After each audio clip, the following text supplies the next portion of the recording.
Rado Udura Divaji Jala Wipe out the version. Kaido Ewa Deberi Bobosa Rado Amela Opelado Ewa are Deba. Whether I a sa ile, Ewa that I a sa e. The ego babumale, review. You masuro, Ewa that I a sa e the vale. Kari, review Jembi, Karia, Twilla, Karia. Taramaka, they were moved at Bobosa. She must see that Digadragule. She must see the Bagule, Digadragule, Babla Bale, two leve, Kari, Babi Omale, Radale, you Oma, Tale Bale, Karia. Didodema, Ewa data to the Kari, the Chepari. Mamela, Bobosa to the Kari, let the chair. Now the Kari to the Karia, Bade, Rados to the Kariale, Kari, the chair. Karia, the chair. Mamela, Kailazo, Ewa data the Kari, Ewa data the Kari, Ridi Karia, the Karia, Bosa the Kari, Bosa the Kari, Rado the Karia, Rado the Karia. So Tama Kari, Karia, Bepara, Mapara, Bazula, Nambe, Taradari, Lobanga, Nebiro, Tarada, like Malaula, I had the Maiba of Madu, like Dajamo, Laila, Dotra, Madi Vale. Name is on Davino, so Laila Dodra Madi Name, Laila Dodra Madi Name, Ewa data the Kari, Ewa data the Kari, Ridi Karia, Ridi Karia, Obosa the Kari, Obosa the Kari, Rado the Le Karia, Rado the Le Karia, Rebejome, Ewa data the Bobosa, Rado the, Ewa data the Bobosa, Rado the, Rama now Kedo, Rama now Kedo, Ewa Dara. Ewa Dara Asa ego review do Adita Widi do She Digadra Gole Rata Budo Rata Widi do Pebadi Widi Benamule Namu Adita Widi ne Rata Widi Simila, hello, Didoka Karia, Nature see in a dole, Mabi, Yabimola, Karia Namusi, Karia Namusolo, Kari le bare, Kari Necele bare, Karia Necele bare. Yasenza Ludilla.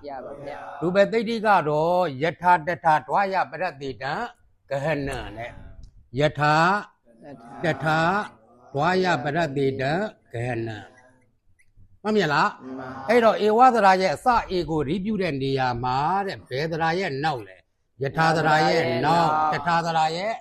Any ego that Padula, review that. So, Ewa data Bobosa, Radodo, Ewa data Bobosa, Radodo, Ewa that I saw ego, Ewa that I saw ego, review Yahweh, Yetadara, Duma, no Kedo, Duma, no Kedo, Ewa that I ego da, review Yabadi, Shadow ego, review Queen Meshiva, Semila, Edo Yokle Tobi Daraga, Yeteriwa, Pawale, Yeteriwa, Ochelaido, Yeta, Ewa, the daily Chelite. Mamela, Edo Shidaga, Diniama, Yetalo Mishibula, Chelaido, Aradaga, Padiga Lapi, Chilla Aradago, Babian, Adiga, Babian Bubiam, Aradabian Bubiam. Mamela, Iwadrama, Emeshibula, Eri Ema, Konaga Bala Pedale, Riga Bala Pele. So Yeteriwa go, Yeta Iwa Bopia Lay, Yeta Debo, Iwa Debo, Onabo Piche, Yetana, Arada Adiga Piche, Iwana, Riekara, Idra Piche, Ayobwe. Jala, to like do Yavi Minomia to be the Yeteriwa go, Yetaiwa Bopia, Iwa Degari Bobosa, Radoto, Yetadara, no Keto, ဧဝသရာယအစဧကိုရိပြုရှေအာဒီကကိုလေအာရတပြုယတရိဝပိယတရိဝယတာဧဝထိုနည်း၎င်းမဲ့တထရိဝထူးသေးလားရုပ်ပဲတွက်လိုက်တော့ဆိုတထရိဝကိုတထရိဝကိုတထရိဝဥပုဖြေဧဝဒိဋ္ဌိဘောဂောသရတောတုတ်ဖြေတထာသရာမနောက်ဖြစ်သောဧဝသရာယအစဧကိုရိပြုရှေအာဒီကကိုလေအာရတပြုတထရိဝပိတထရိဝတထာဧဝရပြီနော်ကဲပြောင်းတတိယပိုင်း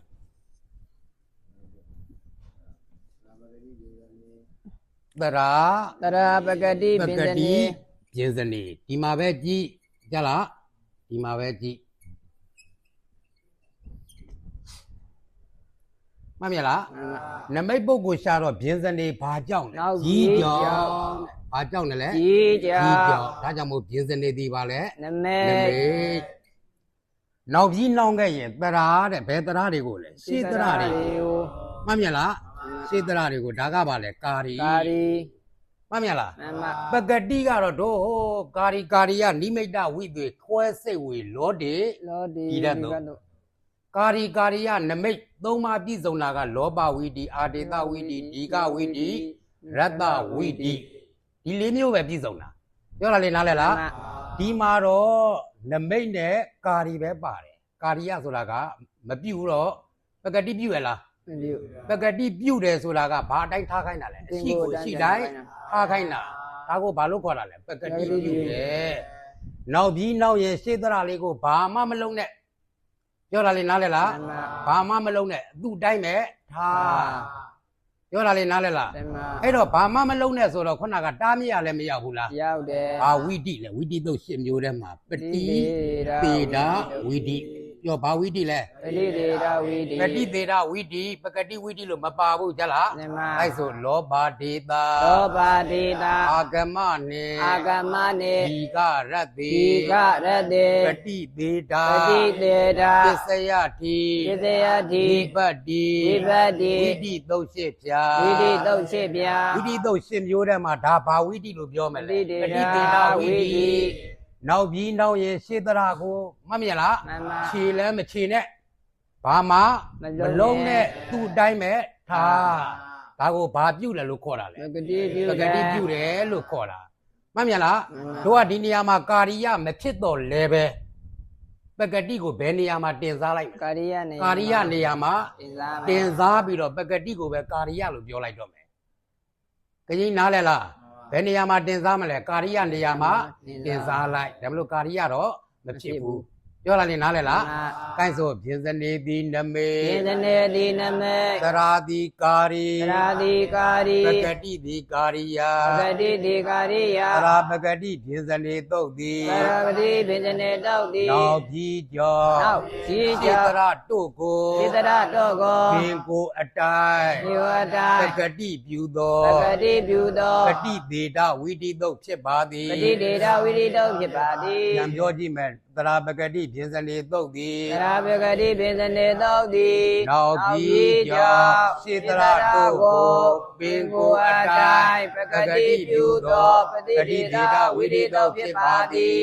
ဉာဏ်ပြောလိုက်အောင်သရာပကတိပြင်စနေတုတ်သည်နောက်ပြီးကြောစေတရာတို့ကိုပင်ကိုအတိုင်းပကတိပြုသောပတိသေတဝိတိတုတ်ဖြစ်ပါသည်ဘာဝိတိသုတ်ဆိုတာသိသွားပြီလဲပတိဒေတာဝိတိမှတ်မြင်လားမှတ်တမ်းနဲ့မှာပေးထားတဲ့ပကတိပြုရခြင်းအကြောင်းနဲ့တက်လာတယ်ရူပသေတိကထုတ်ပြလာတယ်မှတ်မြင်လားကိုင်ဒါကိုဖြတ်ပြီးရေပုံရေနဒီကရတ္တလောပေဟိတဲ့ဒီကရတ္တလောပေဟိပြောပါတယ်လေဒီကရတ္တလောပေဟိဝိကာရဘာဝောတဲ့မှတ်မြင်လားဘာဟောတယ်လဲဝိကာရဘာဝလောဘေဝိကာရဘာဝကဲရေပုံရေနများသောအားဖြင့်တဲ့ဒီကဝိကာရဘာဝတဲ့ပြောဘာဝလဲဒီကဝိကာရဘာဝဝိကာရဆိုတာဖောက်ပြန်မှုမရှိတာဝိကာရဆိုတာဘာလဲဖောက်ပြန်မှုမရှိတာဒီကပြုခြင်းဤ ဖောက်ပြန်မှုမရှိခြင်းဒါကိုဘာလို့ခေါ်တာလဲပကတိပြုတယ်လို့ခေါ်တာပြောတာလေနားလဲလားဒီကအပြုဤဖောက်ပြန်မှုမရှိခြင်းရှင်းအောင်ပြောမယ်ဆိုရင်ဒီကမပြုခြင်းပေါ့ပြောတာလေနားလဲလားဒီကပြုရလားမပြုဘူး ဒီကမပြုခြင်းမှတ်မြလားနောက်တက်ကရတ္တဝိကာရဘာဝဘာမပြုခြင်းလဲရတ္တမပြုရတ္တမပြုခြင်းမှတ်မြလားရတ္တပြုခြင်းဤဖောက်ပြန်မှုမရှိခြင်းဒီကလည်းမပြုနဲ့ရတ္တလည်းမပြုနဲ့လို့ပြောနေတာရှင်းပြီလားအဲနောက်တက်ကလောဘဆိုတာဘာလို့လဲခြေတာလောဘဝိကာရဘာဝခြေခြင်းဤဖောက်ပြန်မှုမရှိခြင်းဒါကိုပဲဘာလုပ်တယ်လို့ခေါ်တာပကတိပြုတယ်လို့ခေါ်တာမရှင်းတဲ့သူပါသေးလားဒီကမပြုခြင်းရတ္တမပြုခြင်းခြေလည်းမခြေခြင်းကိုဘာလို့ခေါ်တာလဲပကတိပြုတယ်လို့ခေါ်တာဒါဘာပါဠိလဲရူပသိတိပါဠိမှတ်မြလားကင်လိုက်ဆိုရေပုံရေနာဒီကရတ္တလောဘေဟိဝိကာရဘာဝဟုသောရူပသိတိပါဠိကိုထောက်၍ဒီကပြုခြင်းရတ္တပြုခြင်းခြေခြင်းတို့ဤဖောက်ပြန်မှုမရှိခြင်းကိုပကတိပြုသည်ဟုခေါ်သည်အားလုံးမရှင်းတဲ့ပုဂ္ဂိုလ်ပါသေးလားပါတော့ဒါလေးဘာကြောင့်ပကတိပြုတာလဲဒီကလည်းမပြုဘူးရတ္တလည်းမပြုဘူးခြေလည်းမခြေဘူးဒါအများနာလဲအောင်ပြောတာမှတ်မြလားစာလို့ပြောမယ်ဆိုရင်ဒီကပြုခြင်းရတ္တပြုခြင်းခြေခြင်းတို့ဤဖောက်ပြန်မှုမရှိခြင်းကိုဝါမခြေခြင်းကိုဒီကမပြုခြင်းကိုရတ္တမပြုခြင်းကိုဘာပြုတယ်လို့ခေါ်တာလဲပကတိပြုတယ်လို့ခေါ်တာရှင်းပြီလားဒါပကတိပြုရခြင်းအကြောင်းအဲ့လိုဆိုရင်အကျိုးရှိမယ်တဲ့ပကတိပြုရခြင်းအကျိုးမတန်းနဲ့မှတက်လာပြီတွေ့လားဒီတုတ်ပြင်ပကတိပြုရခြင်းသည်တဲ့တတ္တိယပိုင်းဒီကံပြောဘာဒီကံလဲတတ္တိယပိုင်းဒီကံမှတ်မြလားနောက်တခါရတ္တံနောက်တခါဘာလဲရတ္တံနောက်တခါလောပိစကတ္တရာကာရောပေါင်းဘယ်နဲ့တုတ်လဲသုံးတုတ်ဒီသုံးတုတ်ကိုစစ်စစ်ကြည့်လိုက်တော့တတ္တိယပိုင်းဒီကံတုတ်ကဘာနမိတ်လဲဘီနမိတ်ပြောတာလေနားလဲလားဒီတုတ်ကဘာကြောင့်ပကတိပြုလာလဲဘီကြောင့်ပကတိပြုတာအဲ့တော့ဒုတိယပိုင်းဒီကံလေးယူလို့ရလားမရတော့ဘူးဘာတူတာပဲယူမလဲနမိတ်တူတာပဲယူပြောတာလေနားလဲလားအဲ့တော့စာမွဲကန္တမှာမေးခဲ့ပြီးသရပကတိပြင်စနေတုတ်ဖြင့်တားမြစ်အပ်သောတုတ်တို့ကိုဖော်ထုတ်၍ရခဲ့ပါထုတ်မေးခွန်းလိုက်ဆိုသရပကတိပြင်စနေတုတ်ဖြင့်တားမြစ်အပ်သောတုတ်တို့ကိုဖော်ထုတ်၍ပြခဲ့ပါသရပကတိပြင်စနေတုတ်ဖြင့်တားမြစ်အပ်သောတုတ်တို့ကတတိယပိုင်းဒီကံရတ္တံလောပိစတတ္တရာကာရောတုတ်တို့ဖြစ်ပါသည်ရပြီလားအဲ့ဒီတုတ်တွေကိုဥပမာဆိုကြပါစို့ကွာတိန်နောပါရင်ကတောပြောဘာပါရင်ကတောလဲပါရင်ကတောတွေ့လားတိန်နောပါရင်ကတော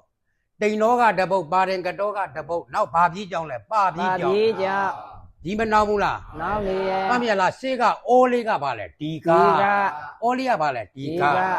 အဲ့ဒီအိုးလေးကိုတကယ်ပြုမယ်ဆိုရင်သူနဲ့ထန်တဝက်ချင်းတူတဲ့ဘာရတ္တပြုနိုင်မလဲဥရတ္တပြုနိုင်တယ်ဒီတတိယပိုင်းဒီရတ္တသုံးနဲ့တွေ့လားမှန်ပါ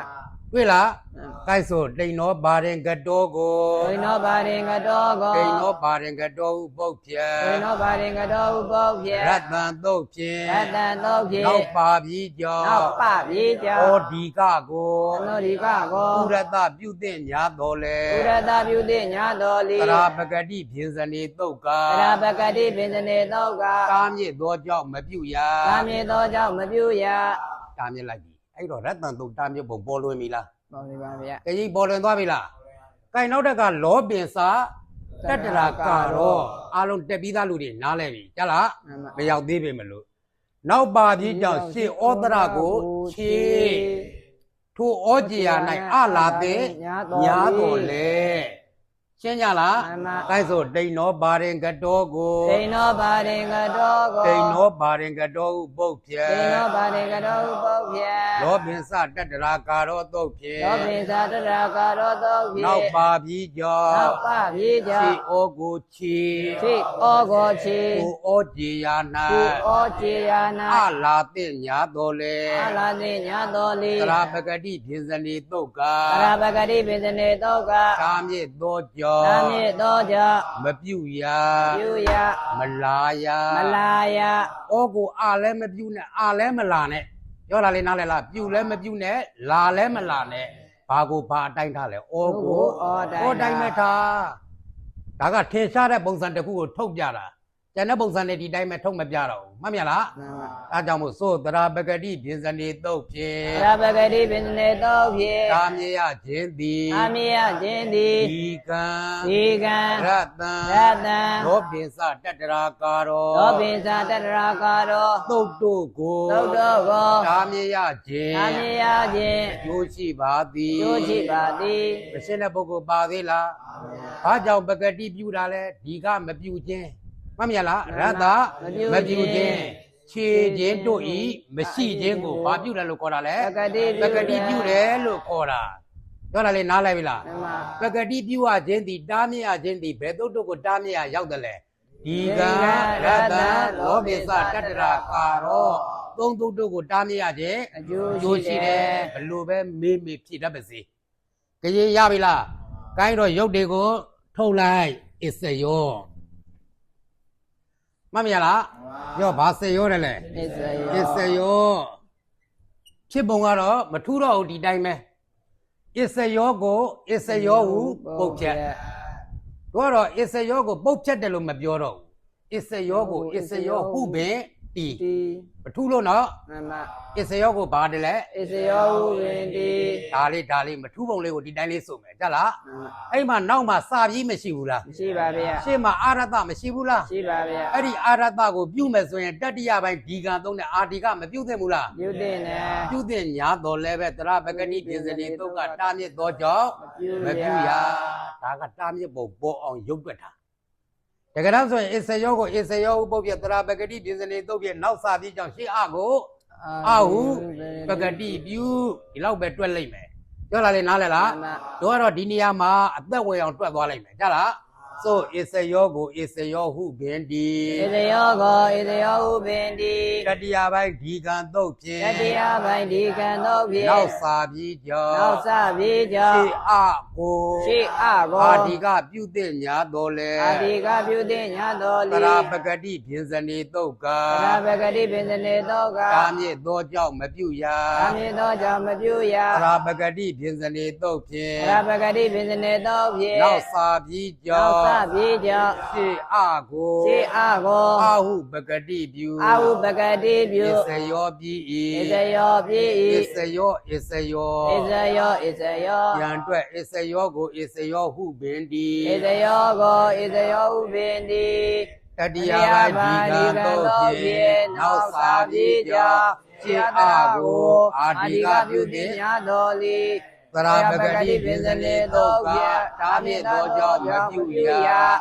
သရပဂတိပင်စနေတော့ဖြင့်နောက်စာပြီးကြောင့်ရှေ့အကိုအာဟုပဂတိပြု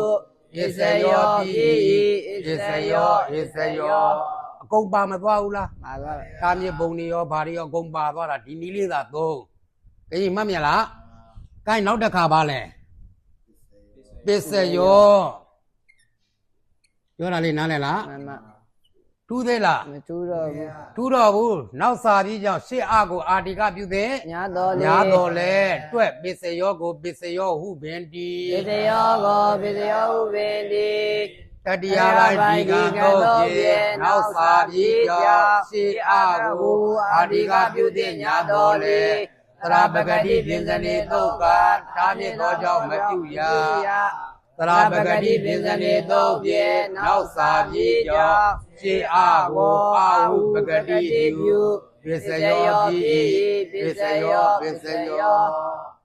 ကိုင်းနောက်တစ်ရုပ်ပြောင်းပါတယ်လေဘာတတိရူပတတိရုပ်တွေနော်မှတ်မြင်လား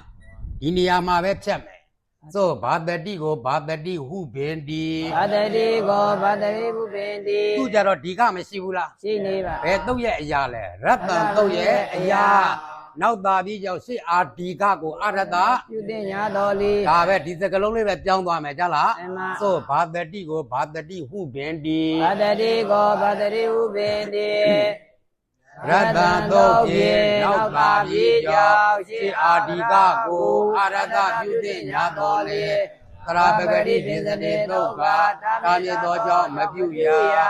သရပဂတိပိစနေတုတ်ပြေနောက်သားပြီးကြောင့်ရှေ့အာကိုအာဟုပဂတိပြုဘာတတိပြီဘာတတိဘာတတိလောက်ဆိုမြင်နေမို့လားနောက်တကမပြောတော့ကိုယ်စီစဉ်နဲ့ကိုတွဲကြလားကဲနောက်တကဝေဒနခန္ဓာတော့ဘာခန္ဓာလဲ ဝေဒနာခန္ဓာ ဝေဒနခန္ဓာသူတိုင်းမဲ့ဖြတ်ဒီနားလေးမှာဖြတ်မယ်ပြောတာလေးနားလဲလား အမ နောက်ဘာပြီးရှိလဲခါပြီးရှေ့ဘာဒီကရှိလဲ အာဒီက ဘာရတပြုတဲ့ညာတော်လဲ အာ ပဲ ရတပြုတင်ညာတော်လီ ကဲတွက်ကြည့်ဝေဒနခန္ဓာကို ဝေဒနာခန္ဓာကို ဝေဒနခန္ဓာဝိပေတိ ရတ္တတောပြေနောက်ခါပြီးကြောင့်ရှေအာဒီကကိုအာရတပြုတင်ညာတော်လီသရပဂတိပိစနေတုတ်ကတာပြေသောကြောင့်မပြုရသရပဂတိပိစနေတုတ်ပြေနောက်ခါပြီးကြောင့်ရှေအာကိုအာဟုပဂတိပြု ဝေဒနခန္ဓာပြီဝေဒနခန္ဓာဝေဒနခန္ဓာကဲနောက်တကဘာကြဝပြောဘာကြဝလဲ မဇဝါ ရပြီလား မမ ဒီနေရာမှာပဲဖြတ်မှာတွေ့လား မမ ဆိုဘာကြဝကိုဘာကြဝဟုပင်တီ ဘာဇဝါကိုဘာဇဝါဥပိတေ ရတ္တံတို့ဖြင့်နောက်ခါပြီးကြောင့်ရှေအာဒီကကိုအာရတပြုတင်ညာတော်လေသရပဂတိပင်စနေတုတ်ကတာမြေသောကြောင့်မပြုရသရပဂတိပင်စနေတုတ်ဖြင့်နောက်ခါပြီးကြောင့်ရှေအာကိုအာဟုပဂတိပြုဘာကြဝပြီ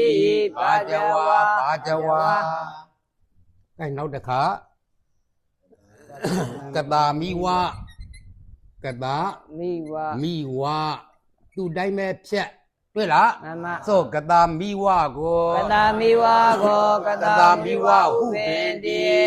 တတ္တရတ္တံတို့ဖြင့် ရတ္တံတို့ဖြင့် နောက်ပါပြီးကြောင့်ရှေအာဒီကကိုအာရတပြုတဲ့ညာတော်လေသရပဂတိပိစနေတုတ်ကတာမြေသောကြောင့်မပြုရ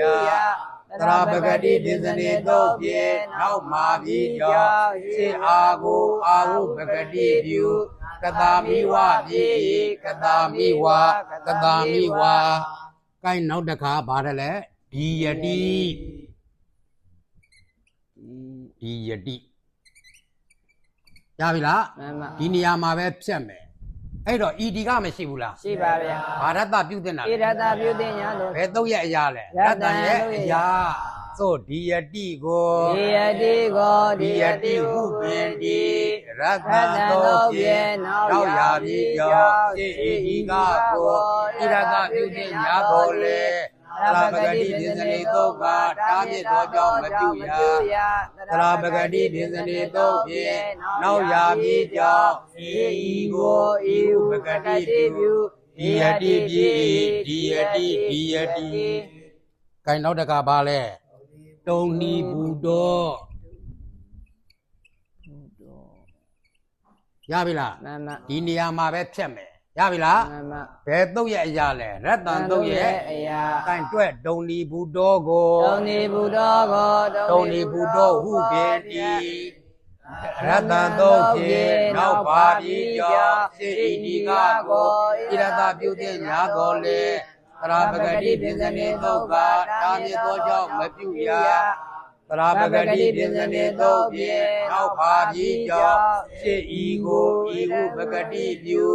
တုံဒီဘူတော်ပြီတုံဒီဘူတော်တုံဒီဘူတော်နောက်ကလူတွေရအောင်လုပ်နော်ကြလားရအောင်လုပ်ကဲနောက်တကပါလဲ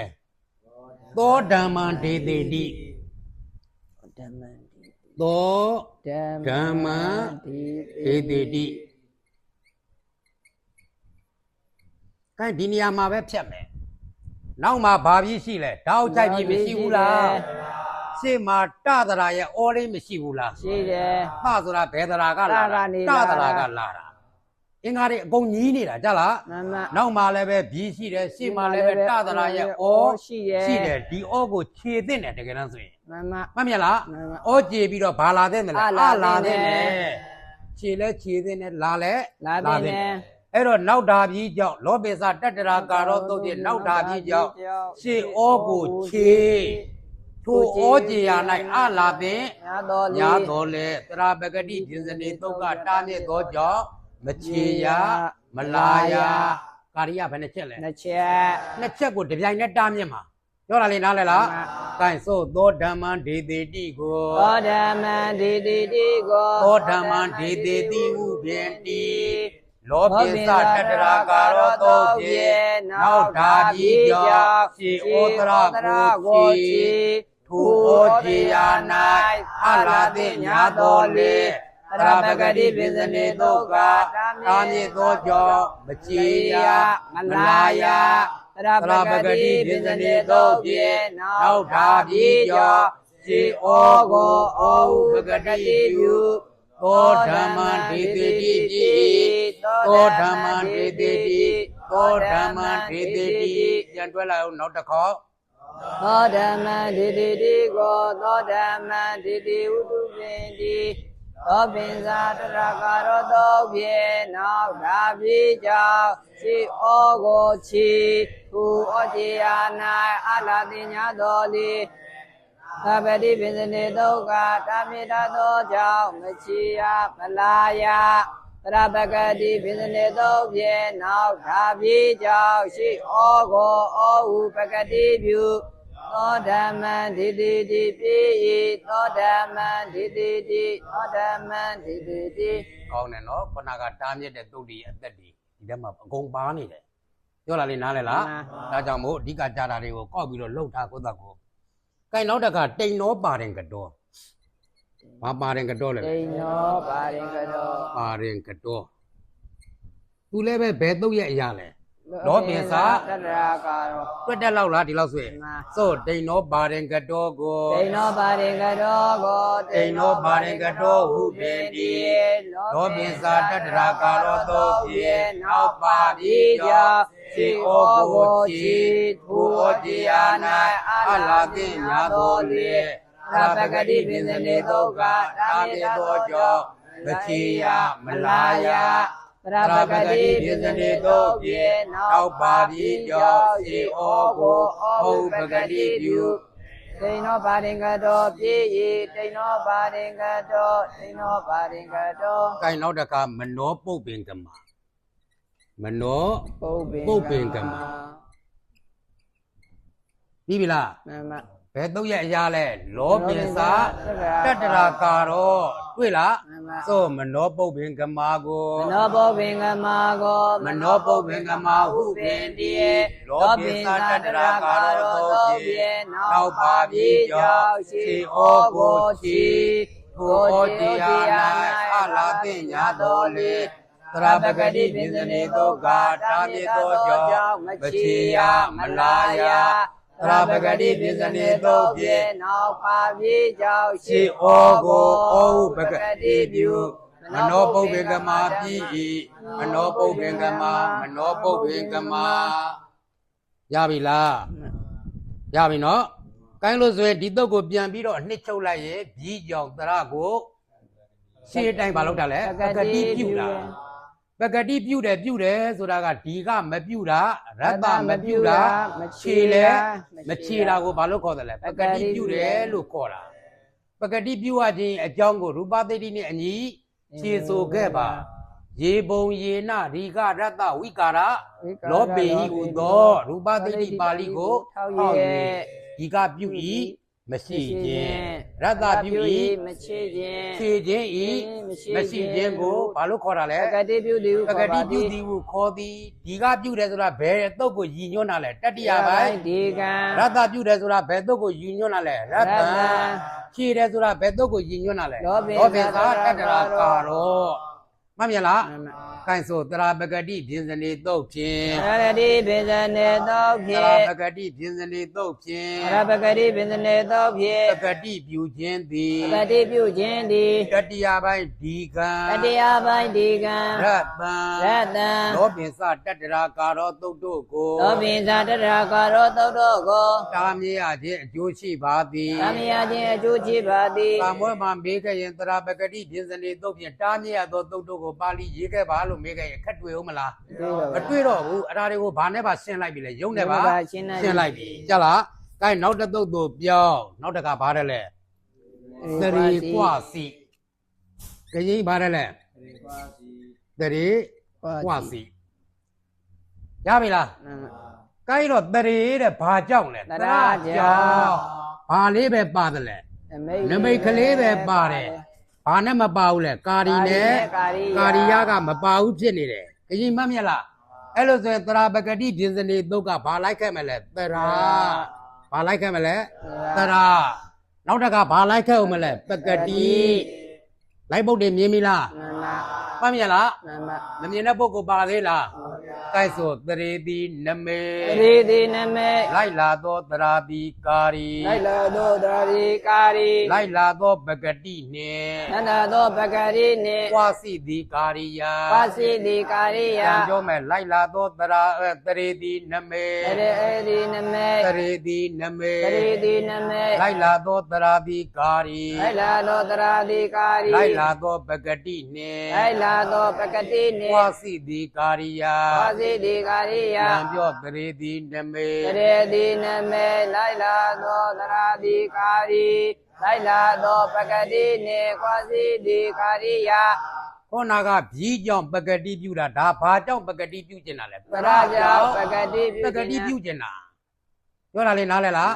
အဲဆိုတရေကွာစီတုတ်သည် တရေကွာတိတောတိ နောက်တရကြောင့် နောက်တရာကြောင့် စေတရတို့ကို စေတရတော့ကို ပင်ကိုအတို ပင် င် ကိုအတိုင်း ပကတိပြုသော ပကတိပြုသော ပတိဒေဒဝိတိတုတ်ဖြစ်ပါသည် ပတိဒေတာဝိရိတောဖြစ်ပါသည် ဉာဏ်ပြောကြည့်တရေကွာစီတုတ်သည် တရေကွာတိတောတိ နောက်တရ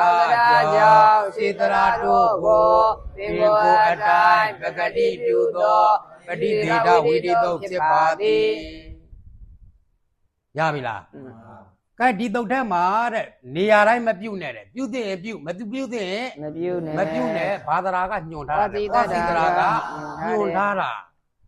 မှတ်မြလားကွာစီသရာကညွန်ထားတာအဲ့တော့ရူပသိဋ္ဌိမှာတဲ့ကွာစီသရာဖြင့်ပြတော့ပကတိပြုရာဌာနတဲ့ဘာဌာနတယ်လဲပကတိပြုရာဌာန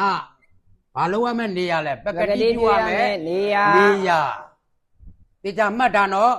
ဘာရဲ့အတိတ်ပဲလဲရူပသိဋ္ဌိရဲ့အတိတ်ပဲ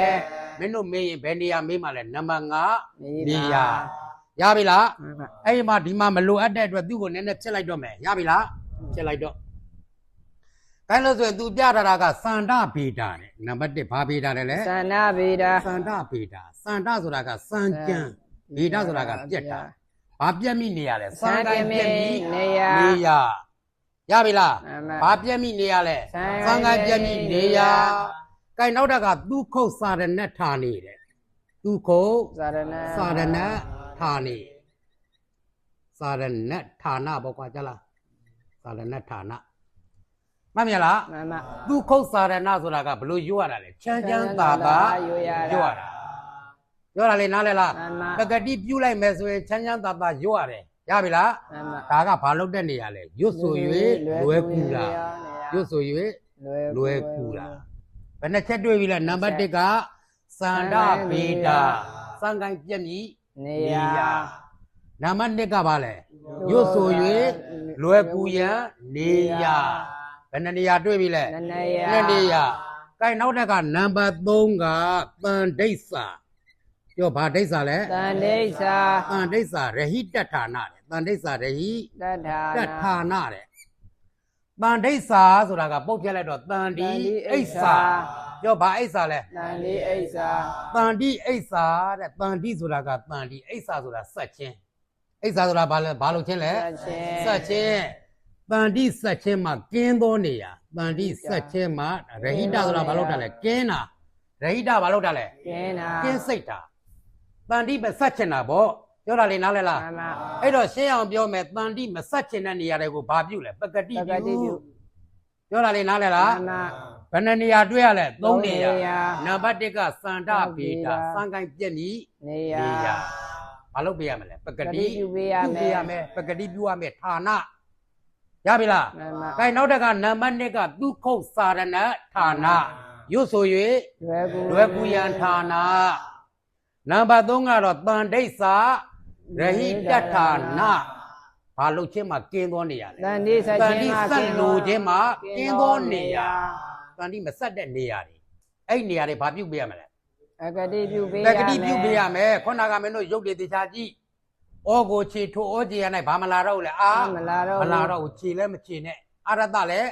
မပြုတ်နဲ့ရှင်းအောင်ပြောရင်ဘာမဆက်နဲ့လဲတန်တိမဆက်နဲ့အရှိကိုအရှိတိုင်းပဲထားပေးပါဒါဘာဌာနလဲတန်ဒိဋ္ဌာရဟိတဌာန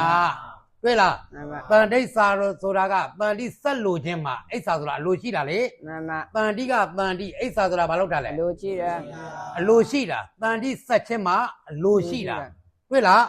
အလိုရှိခြင်းမှာဒီမှာခုနကတကယ်လိုတာမဟုတ်ရဟိတဘာလို့တာလဲကျင်းတာတန်ဒိဋ္ဌာရဟိတဌာနတန်တိဆက်လို့ခြင်းမှာကျင်းတာတန်တိမဆက်ချင်တာပြောတာလေနားလဲလား မှန်ပါ အဲ့လိုဆိုရင်ဘာဌာနလဲပကတိပြုရမယ့်ဌာနတွေ့ပြီလား မှန်ပါ ကဲဆိုတရေကွာစီသုံးနာ ေကွာစီသုံးနာ ပကတိပြုရာဌာနတို့က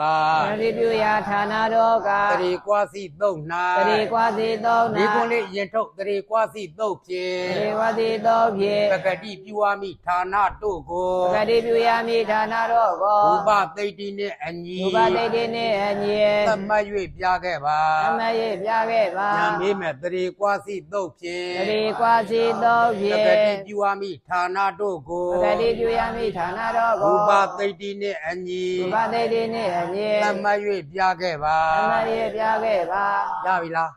ခကြီးမေခွန်းနားလဲပြီလားဘာမေခွန်းလဲရူပသိတ္တိမေခွန်းသရာကြီးမှာဒီတိုင်းပြထားတာမပါဘူးမှတ်မြင်လားရိုးရိုးလေးပဲပြောတယ်နောက်သရနှောင်းရင်ရှေ့သရကိုပကတိပြုပါလို့ပဲပြောတယ်ကြားလား မှန်ပါ အဲဆိုကွာစီစန္ဒဗေဒာ ပါတိသန္နဗေဒာ ကွာစီစန္ဒဗေဒာ ပါတိသန္နဗေဒာ ဒုက္ခစာရဏဌာနေ ဥပုသ္ဇာရဏဌာနေ ပန္ဒိသရဟိတဌာနေ အရိဇာရိတဌာနေ ပကတိရူပါဏိဟွန်တိ ပကတိရူပါနိဟွန်တိ ပကတိရူပါဏိတဲ့ပကတိရုပ်တို့သည်ဟွန်တိဘာလို့ကုန် ဖြစ်ကုန်၏ ဖြစ်ကုန်၏ရပြီလား မှန်ပါ စန္ဒဗေဒာပကတိရူပါဏိဟွန်တိဒီလိုက်ပကတိရူပါဏိဟွန်တိမြင်လားဒီလောက်ဆို မှန်ပါ ဆိုစန္ဒဗေဒာ သန္နဗေဒာ ပကတိရူပါဏိဟွန်တိ ပကတိရူပါနိဟွန်တိ ဒုက္ခစာရဏဌာနေ ဥပုသ္ဇာရဏဌာနေ ပကတိရူပါဏိဟွန်တိ ပကတိရူပါနိဟွန်တိ ပန္ဒိသရဟိတဌာနေ အရိဇာရိတဌာ ပ နေ ကတိရူပါဏိဟွန်တိ ပကတိရူပါနိဟွန်တိ ပကတိပြုရာသုံးဌာနတို့က ပကတိပြုရာသုံးဌာနတို့ သံ က ကိုင်းပြည့်မိနေရ သံဃာပြန်ဤနေရာ ၌ ပ ၌ ကတိပြုပေးရမည် ပကတိပြုပေးရမည် ရွတ်ဆို၍လွယ်ကူသည့်နေရာ ရုပ်ဆို၍လက်ကူသည့်နေရာ ၌ပကတိပြုပေးရမည် ၌ပကတိပြုပေးရမည် တန်တိဆက်လိုခြင်းမှာ တန်တိဆက်လူခြင်းမှာ ကျင်းသောနေရာ ကျင်းသောနေရာ ၌ ပက ၌ တိပြုပေးရမည် ပကတိပြုပေးရမည် ရပြီလား မှန်ပါ ဤတဲ့ပို့ပြီးရှေ့အောင်ပြောရင်စံကိုင်းပြည့်မိနေရာရွတ်ဆို၍လွယ်ကူမည်နေရာတန်တိဆက်လိုခြင်းမှာကင်းတဲ့နေရာတွေ့လား မှန်ပါ အဲ့ဒီသုံးနေရာမှာဘာပြုတ်ပေးရမလဲ ပကတိပြုပေးရမယ် ပြုတ်ပေးရမယ်ဒါရူပသတိရဲ့အဓိပ္ပာယ်ပဲကြည်မှတ်မြင်လားနံပါတ်မေးခွန်းဘယ်နေရာလာမေးမလဲ9နေရာမှာလာမေးလိုက်မယ်ရပါစေပြောတာလေနားလည်လားကိုက်ဒါကို तू ကအကျယ်ကျုပ်ကလေးအကျယ်လေးဖွင့်ပြသေးတယ်ပြောဘာလေးဖွင့်ပြသေးလဲ အကျယ် ဒါကအကျဉ်းတွေ့လား မှန်ပါ ကိုက်အကျယ်ကိုဆက်ပြီးတော့လေ့လာကြည့်ရအောင်ပါဠိလေးကောက်ရေးလိုက်မယ်တတ္ထပြောဘာထတယ်လဲ တထာ တထဆိုတာထိုပကတိပြုရာဌာန၌တထကိုဘယ်လိုနဲ့ပေးမလဲ သူပကတိပြုရာဒါနနာ အေးပကတိပြုမယ်ဆိုတာဘယ်လိုနေရာတွေပြုမှာလဲမှတ်မြင်လားဘယ်လိုနေရာတွေပြုမှာလဲပကတိဌာနနာမတဲ့ပြောဘာဌာနမလဲ ပကတိဌာ ပက န တိဌာနနာမပကတိပြုခြင်းမြည်တည်ဘာ ဘာပြုခြင်းမြည်သည်လဲ ပကတိပြု ပကတိပြုခြင်းမြည်သည်အာလပနန္တာအသက်ရောက်လာပြီနံပါတ်1အာလပနန္တာပြောဘာပနန္တာလဲ အာလပနန္တာ အာလပနန္တာအာလပနဆိုတာကအာလုတ်ပုတ်ပဲအာလပနဆိုတာဘာပုတ်လဲ အာလောဘော အာလုတ်ပုတ်အန္တဆိုတာဘာလဲအစိုး သုံး ပြောဘာပုတ်ရဲ့အဆုံးလဲ အာလောဘောဤအဆုံး နံပါတ်1ဘာပုတ်ရဲ့အဆုံးလဲ အာ အာ လု လု တ် တ် ပု ပု တ် တ် ရဲ့ ရဲ့ အ အ ဆုံး ဆုံးတွေ့လား မှန်မှ အာလုတ်ပုတ်ဆိုတာကအာလပနအာပုတ်ပလက်ပတတ်မှန်မြလား မှန်မှ လက်ပတတ်သည်အာလပနေလာပါလို့တက်ရိုက်ခေါ်တာပြောပါလဲအာလပနေလာပါလို့တက်ရိုက်ခေါ်တာဒါကိုဘာပုတ်လို့ခေါ်တာလဲအာလုတ်ပုတ်ကရင်ကြီးဆိုရင်ဘာပုတ်လဲအာလုတ်ပုတ်ခေါ်တာပဲပြောတာလေနားလဲလားရှေးရှုခေါ်ခြင်းတက်ရိုက်ခေါ်ခြင်းမြင်တယ်နော်အဲ့တော့အာလပနန္တာတဲ့ဘာပုတ်ရဲ့အဆုံးလဲ အာလော အာ ဘော လုတ်ပုတ် ဤ ရဲ့ အ အ ဆုံး ဆုံးနံပါတ်1ထွက်မလာဘူးလား မှန်ပါပြီ အာလုတ်ပုတ်ရဲ့အဆုံးတိုင်းမဟုတ်ဘူးတဲ့ဆက်တက်လာပြန်တဲ့အနီတိသမိန်နဲ့ဘာသမိန်လဲ အနေတိတမေ အနီတိသမိန်တဲ့ပုတ်ဖြစ်လိုက်တော့နာဣတိသမိန်ပြောဘာသမိန်လဲ နာဣတိတမေ အဲ့ဒီအာလုတ်ပုတ်ဒီနာဣတိတဲ့ဣတိတရာလည်းမရှိရဘူးတဲ့ဘာတရာလည်းမပါဘူးလဲ ဣတိတရမပါယဘူး ဣတိတရာလည်းမပါရဘူးတဲ့ဣတိတရာလည်းမပါရဘူးအာလုတ်ပုတ်လည်း ဖြစ်ရမယ် ဒီလိုဆိုရင်ဘာပြုရမလဲပကတိ ပြုရမယ် ပြုရမယ်နောက်မှာဘာသာရာမရှိရဘူးလေဣတိတရာ မရှိရ မ ဘူး ရှိရဘူးရှင်းမှာဘာပုတ်ရဲ့အဆုံးဖြစ်ရမလဲအာလုံးပုတ်ရဲ့ အဆုံးဖြစ်ရ ဖြစ်ရ မ မယ် ယ်အဲ့လိုဆိုရင်နံပါတ်1ပကတိပြုရမယ်နေရာထွက်မလာဘူးလား ထွက်လာတယ် ထွက်လာတယ်ဒါအကျယ်ပြောလာလေနားလဲလား မှန် တတ္ထာပကတိဌာနာနာမအာလပနန္ဒအနိတိသမိန်မှတ်မြလားတတ္ထာတဲ့ထိုပကတိပြုရမယ်နေရာတွေမှာပကတိဌာနာနာမပကတိပြုခြင်း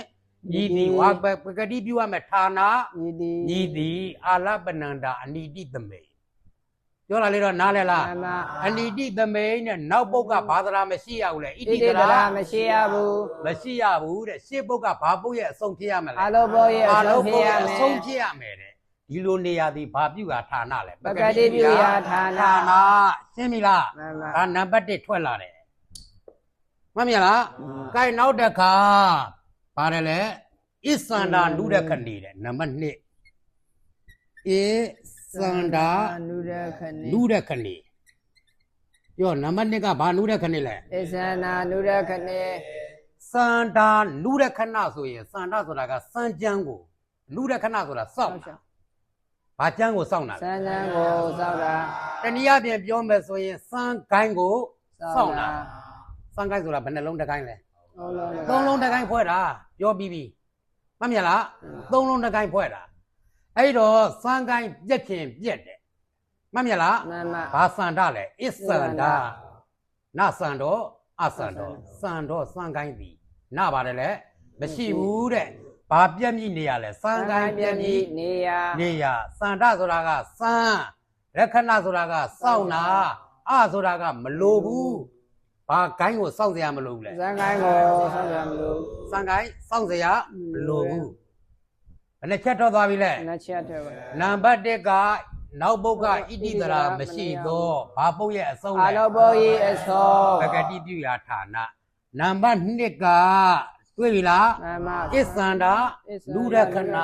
ဘာကိုင်းကိုမစောင့်လို့သည့်နေရလဲ ဇန်ကိုင်း စံကိုင်းကိုမစောင့်လို့သည့်နေရဒါရူပသတိပါဠိလေးကညွန်ပြနေတာမြင်ပြီလား မှန်မှ ကိုင်းနောက်တစ်ခါဆက်ကြည့်လိုက်အောင်နောက်တစ်ခါဘာလဲအသမာတိပြောဘာသမာတိလဲ အတ္တမတိ နံပါတ်3ရေးလိုက်ပြီကြလား မှန်မှ အသမာတိသမာတဆိုတာကသမတ်ပဲအသမာတဆိုတာဘာမဟုတ် တ ဘူး မ တဲ့ တ်မဟုတ်ဘူး သမတ်မဟုတ်ဘူးတဲ့ပြောလာလေနားလဲ မှ လား န်မှ အဲ့တော့သမတ်ကလည်းပုံနှစ်ပုတ်ဆက်တာပဲဥပမာဥပနဂရဥပကတပုတ်နဂရက တဘော ပုံနှစ်ပုတ်ဆက်တာမှတ်မြလား မှန်မှ တန်တိရလည်းဘာလုပ်တာလဲပုံနှစ်ပုတ်ဆက်တာပဲပြောလာလေနားလဲလား မှန်မှ အဲ့တော့မင်းတို့သမတ်ထဲရောက်ကုန်မှာမို့တန်တိရလည်းဆက်တာပဲသမတ်ကလည်း ဆက်တာပဲ အဲ့ဒါမှသမတ်မဟုတ်ဘူးတဲ့အာသမာတိဘာမဟုတ်အောင်လဲသမတ်ကို မ မဟုတ်ရဘူးတဲ့ဗရန္တဒီကာတဲ့ပြောဘာဒီကာတဲ့ ပဒန္တာဒီက ဗရန္တဆိုတာကဘာကြီးအစုံးလဲ ပုတ်ဤအစော ဘာပုတ်မဟုတ်တော့လဲသမတ်ပုတ်မဟုတ်တော့ပုတ်ကြီးအစုံးပြောလာလေနားလဲလား မှန်မှ ရှင်းတာပဲဒီလိုကြတော့လဲပါဠိလေးကကင်လိုက်တော့ ပြောတာလေနားလဲလား မှန်ပါ သမတ်ပုတ်မဟုတ်တော့ဘာကြီးအစုံးလဲပုတ်ကြီးအစုံးပုတ်ကြီးအစုံးမှာဘာရှိရမလဲဒီကာတဲ့ပြောဘာသရလဲ ဒီက ဘာသရလဲဒီကာသရတွေ့လား မှန်ပါ သမတ်ပုတ်ကြီးအစုံးပါတယ်လေဒီကာဒါနံပါတ်3ထွက်လာတယ်အသမပေဗရန္တာဒီကာပြောတာလေနားလဲလား မှန်ပါ သမတ်ပုတ်မဟုတ်တော့ပုတ်အစုံးဒီကာပြောဘာပုတ်မဟုတ်တော့လဲ သမတ်ပုတ်မဟုတ်တော့ပုတ်စုံးဒီကာပြန်တင်ပေးစရာလိုသေးလားမလိုတော့ဘူးရပြီလားကဲနောက်တစ်ခါနံပါတ်4ကဣကာရုကာရာစနာမတဲ့နံပါတ်4ကဘာလဲ ဧကာရုကာရသနာမ ဣကာရုကာရာစတခုချင်းပြောမယ်ပုတ်ဖြတ်လိုက်တော့ဣကာရာဥကာရပြောဘာကာရဘာကာရလဲဣကာရဥကာရဘာအခရာနဲ့ဘာအခရာလဲဣအခရာနဲ့ ဥအခရာ ဘာတရနဲ့ဘာတရလဲဣတရနဲ့ဥတရတဲ့ရှင်းတာပဲဒီလိုကြတော့လေကြလား မှန်ပါ အဲ့ဒီဥဒရဣဒရနဲ့ဥဒရတို့သည်တဲ့ဘာတယ်လဲပဒန္တာတဲ့ဘာဖြစ်ရမလဲပုံဆုံးဖြစ်ရမယ်တဲ့ပြောဘာဖြစ်တော့လဲပုံဆုံးဖြစ်တော့ဣယကရာဥအခရာဒါရင်လားမဟုတ်သေးဘူးတဲ့တိတကရိယာဒိဋ္ဌိတဲ့ပြောပါတယ်ကရိယာဒိဋ္ဌိလဲ တိတကရိယာ တိတကရိယာဒိဋ္ဌိတဲ့တွေ့လား မှန်ပါ မင်းတို့အာချက်တက်ခဲ့ဘူးတဲ့ပစ္စုပန်ကရိယာအချက်တည်းအကုန်ကရိယာတွေကြီးပဲလေ မှန်ပါ ယန္တိကာလံတိပုရိသံကရိယာဝါစီတိကာရကံ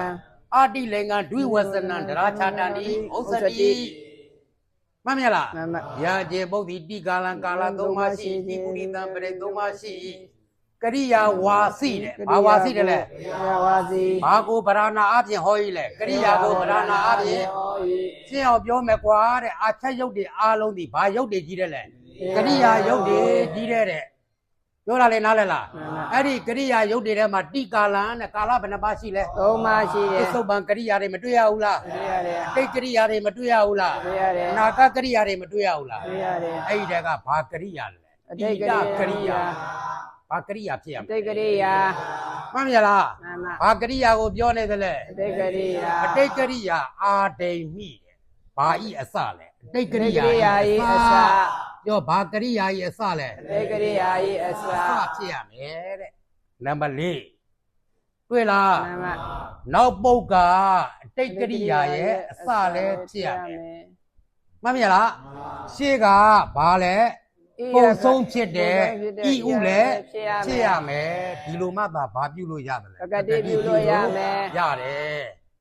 ရရှင်းပြအောင်မလား ရပါ ကကြီးရပြီလားကဲဆိုတထပကတိဋ္ဌာနံနာမ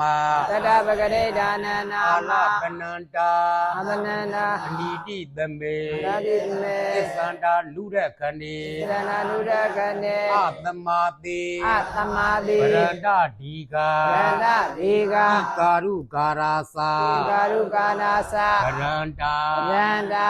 ဣဒကရိယာဒိမီ ဣဒဂရိယာဒေမိ ရပြီလားကကြီးမြင်မလားကဲအဲ့တော့နံပါတ်1ကပါတယ်လေအာလပနန္တာအနိတိသမေဘာဒရာမနှောင်းတော့လဲ ဣတိတရာမနောသော ကဲဆိုအာလပနန္တာအနိတိသမေ အာလပနန္ဒာနေတိတမေ ဣတိဒရာမနှောင်းသော ဣတိတရာမနောသော အာလောပုတ်ဤအစုံသည် အာလောဘောဤအသောသည် တကတိပြုဝါမိဌာနဖြစ်သည် ယတိပြာမိဒါနဖြစ်သည် ဒီလာဆက်ကြလားအာလပနန္တာအနိတိသမိပကတိဋ္ဌာနနာမ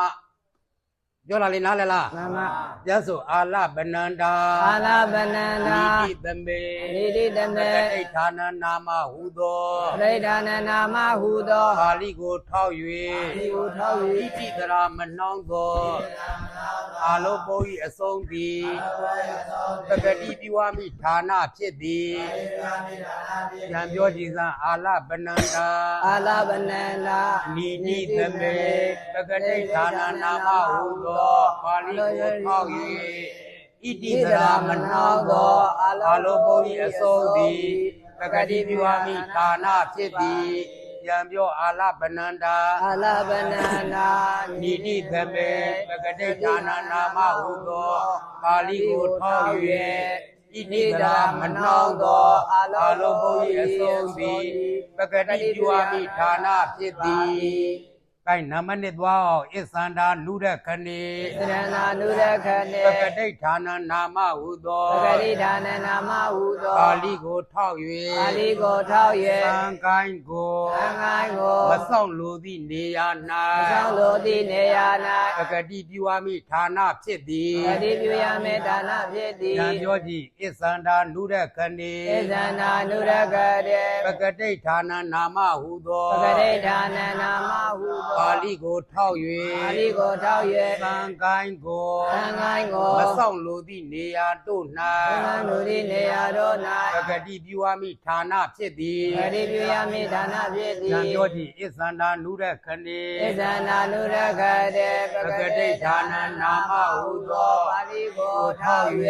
သံကိုင်းကိုမဆောင်လိုသည့်နေရာတို့၌ပကတိပြုအမိဌာနဖြစ်သည်ရှင်းပြီလားကဲနောက်တကနံပါတ်3ကိုလိုက်ဆိုကြည့်လိုက်အသမာတိ အာတမတိ ပရန္တဒီကာ ဉာဏဒီက ပကတိဌာနနာမဟုသော ပဂရိဌာနနာမဟု ပါဠိကိုထောက် ပါဠိကိုထောက် ၍ ၍ သမတ်မဟုတ်သော သမတ်မဟုတ်သော ကိုဆုံးဒီကတရတိ ကိုဆုံးဒီကတရတိ သမတ်မဟုတ်သော သမတ်မဟုတ်သော ကိုဆုံးဒီကတရတိ ကိုဆုံးဒီကတရတိ ပကတိပြုအမိဌာနဖြစ်သည် ပရိပြုယမိဒါနဖြစ်သည် ဉာဏ်ပြောကြည့်အသမာတိ အာတမတိပရန္တဒီကပဂတိဌာနနာမဟုသောပါဠိကိုထောက်၍ သမတ်မဟုတ်ကိုဆုံးချေသောဒီကတရတိပကတိပြုအမိဌာနဖြစ်ပါသည်ရပြီလားကဲနောက်တကားဆိုဣကာရုကာရာသာ ဧကာရုကာရာသ ပဒန္တာ ရန္တာ ဣတကရိယာဒိမိ ရတတိယဒိမိ ပကတိဌာနနာမဟုသော ပဂရိဌာနနာမဟုသော ပါဠိကိုထောက် ပါဠိကိုထောက် ၍ ၍ တိတ်ကရိယာဤအစာ ပရိကရိယာဤအစာ ပုတ်အဆုံးဖြစ်သော ဘောဆုံးဖြစ်သော ရသောအတိတ်ကရိယာဤအစာ ပရိကရိယာဤအစာ ပုတ်အဆုံးဖြစ်သော ဘောဆုံးဖြစ်သော ဤယကရာဥဝကရာတို့သည် ဧခရာဥခရာတို့ ပ သည် ကတိပြုအမိဌာနဖြစ်သည် ပရိပြုယမေဒါနဖြစ် နောက် သည် တစ်ခေါက်ပြန်ပေးမယ်ဣကာရုကာရာသာ ဧကာရုကာရာ ပ သ ရန္တာ ရန္တာ ဣတကရိယာဒိမိ ပရိယဒိ ပ မိ ကတိဌာနနာမဟုသော ပရိဒါနနာမဟုသော ပါဠိကိုထောက် ပါဠိကိုထောက် ၍ ၍ ကရိယာဤအစာ ပရိကရိယာဤအစာ ပုတ်အဆုံးဖြစ်သော ဘုအဆုံးဖြစ်သော ဤယကရာ ဧခရာ ဥဝကရာတို့သည် ဧခရာတို့သည် ပကတိပြုရာဌာနဖြစ်သည် ပရိပြုယဒါနဖြစ်သည် ဒီမှာအကျယ်မှာဘယ်နှနေရာတွေ့ရတယ်လဲ ၄နေရာ တွေ့ရတယ်မှတ်မြလား မှန်ပါ ဒါကြောင့်မို့တို့ဝိသုဒ္ဓါယုံသုံးနက်ကတော့ဣတိမနှောင်း